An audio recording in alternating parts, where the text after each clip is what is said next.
Hello दोस्तों, welcome back.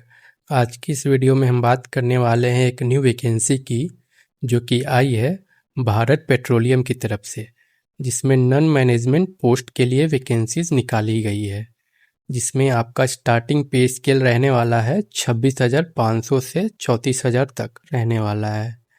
जिसमें देख लेते हैं कौन कौन सी वैकेंसीज निकाली गई है। पहली पोस्ट है आपकी प्रोसेस टेक्नीशियन की, केमिकल ब्रांच में, जो कि है 60 पोस्ट। और आपका नेक्स्ट है प्रोसेस ऑपरेटर की, कोची रिफाइनरी में 64 पोस्ट। और नेक्स्ट है आपका टेक्नीशियन ऑपरेटर मैकेनिकल ब्रांच में, कोची रिफाइनरी में 13 पोस्ट। और नेक्स्ट है टेक्नीशियन इलेक्ट्रिकल ब्रांच में, कोची रिफाइनरी में 17 पोस्ट। और आपका ये जो प्रोसेस टेक्नीशियन केमिकल ब्रांच है, इसका मुंबई रिफाइनरी में आपकी पोस्टिंग रहेगी। आगे देख लेते हैं आपका पे एंड पर्क्स। इसमें आपका स्टार्टिंग मिनिमम बेसिक पे रहेगा 26,500 से 34,000 तक, और आपको वेरियस अलाउंस भी मिल जाएंगे इसके कंपनी के रूल्स के अकॉर्डिंग। नेक्स्ट है आपका प्लेसमेंट, देख लेते हैं। आपका प्लेसमेंट स्टार्टिंग में आपका प्लेसमेंट मुंबई रिफाइनरी और कोची रिफाइनरी में रहने वाली है।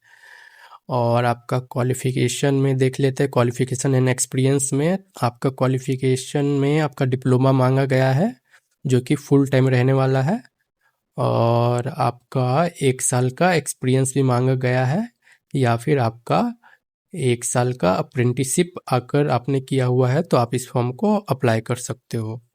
आपका डिप्लोमा इन केमिकल में रहना चाहिए या फिर केमिकल टेक्नोलॉजी में, डिप्लोमा इन मैकेनिकल इंजीनियरिंग में, diploma in electrical engineering, electrical and electronics engineering, electrical power system electrical engineering में आपने अगर डिप्लोमा किया हुआ है फुल टाइम, तो आप इस पोस्ट के लिए, इस वैकेंसीज के लिए अप्लाई कर सकते हो।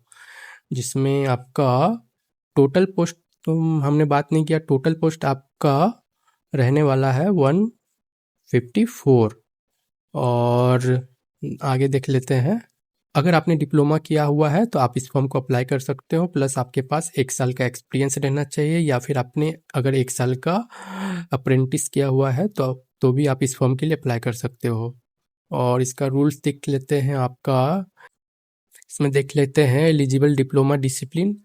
अगर आपने इन ब्रांचों में किया हुआ है तो आप नॉट एलिजिबल। अगर आपने इन ब्रांचों के अलावा इन ब्रांचों में किया हुआ है तो आप इस फॉर्म को अप्लाई नहीं कर सकते हो। तो आप ध्यान से इस पीडीएफ को देख लोगे कि आपने किस ब्रांच में डिप्लोमा किया हुआ है, तो ही आप इस फॉर्म को अप्लाई कर सकते हो। आगे देख लेते हैं।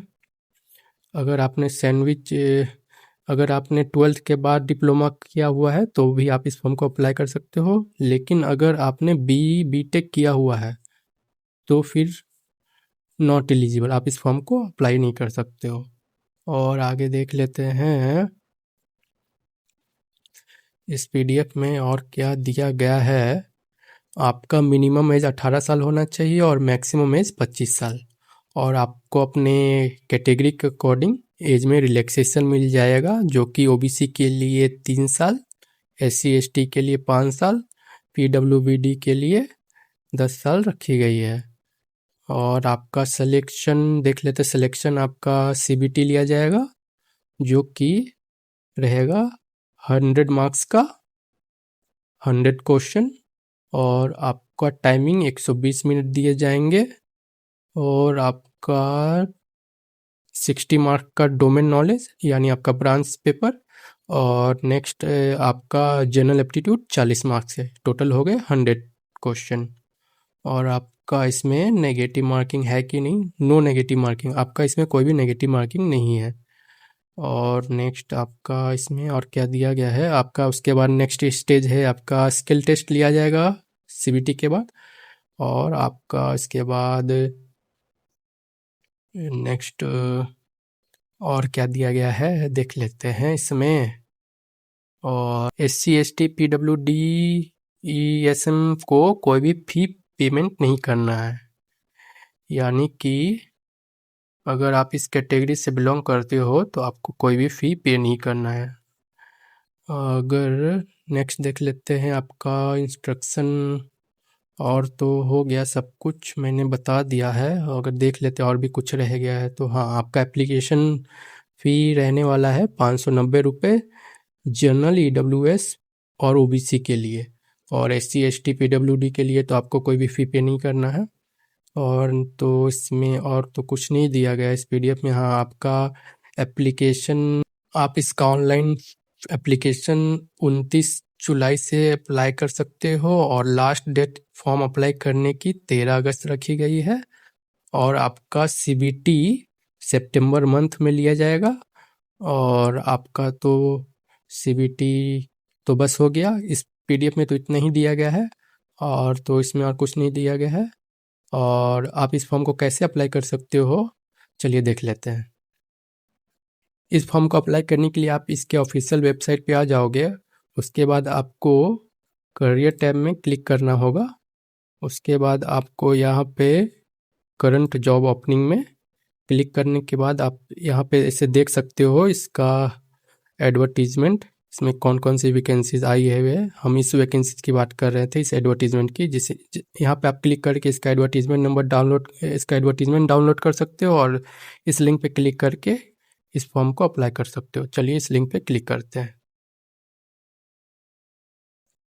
लिंक पे क्लिक करने के बाद हम यहाँ रीडायरेक्ट हो गए हैं, और जैसा कि आप देख सकते हो इस फॉर्म को आप 29 जुलाई से अप्लाई कर सकते हो।